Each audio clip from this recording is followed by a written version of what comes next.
अस्सलाम वालेकुम वरहमतुल्लाहि वबरकातुहू। ये एक स्टूडेंट ने सवाल भेजा है जी हमें। उसमें ये सवाल है, ये कास्ट आई है लेबर मटेरियल एफओएच, ये उनके यूनिट्स हैं, ये यूनिट लास्ट हो गए हैं। इसमें जो उन्होंने हमें सलूशन भेजा है कि जी ये हमने सॉल्व किया, तो इसमें उन्होंने कहा जी गलती क्या है। तो बाकी कहीं मैंने कोई ज़्यादा गौर ही नहीं किया। ये देखेंगे एक्चुअली ये क्वांटिटी शेड्यूल में इक्विवेलेंट यूनिट की कैलकुलेशन जो है वो इम्पॉर्टेंट है। आप देखें उन्होंने इक्विवेलेंट यूनिट जो मटेरियल के कैलकुलेट किए हैं ना वो 3341 हैं, जबकि उन्होंने कहा था कि जी ये जो मटेरियल है वो इशू कर दिया जाता है at the beginning of the process. आप अगर सवाल को देखेंगे तो ये देखें, department A, all direct materials are issued in the beginning of the process.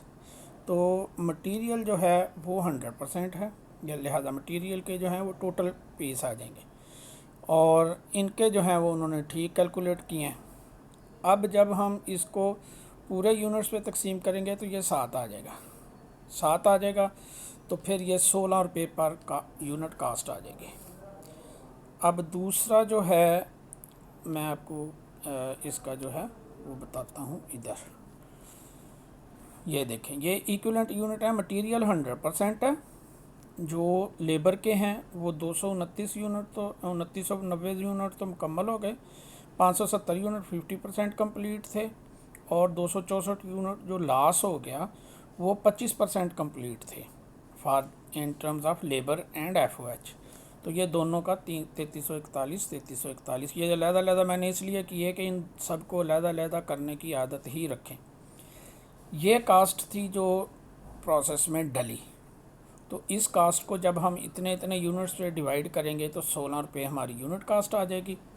अब जो लॉस है वो मटेरियल तो पूरा लग चुका था ना उन यूनिट्स पे, 264 इंटू 7 ये अमाउंट आ जाएगी, और लेबर और एफओएच के हवाले से ये है कि उसके इक्विवेलेंट यूनिट जो हैं वो 264 डिवाइडेड बाई 4 25% मुकम्मल है, और उसको फिर जो इनके जो ये 9 रुपये कास्ट आती है, 9 से ज़रब दे दें या अलहदा ज़रब दे दें तो भी रिज़ल्ट यही आएगा। तो आपके आंसर जो हैं वो ठीक हो जाते हैं। आई होप कि इससे आपको मदद मिलेगी। ये तरीक़ाकार है जी हमारा हेल्प करने का। अगर किसी को कोई मसला हो वो अपना कोशिश करे, इस तरह हमें सलूशन भेजे, हम उसकी करेक्शन करके उसको वापस जवाब देंगे। अगले सवाल तक के लिए इजाज़त दें। फ़िलहाल अल्लाह हाफिज़।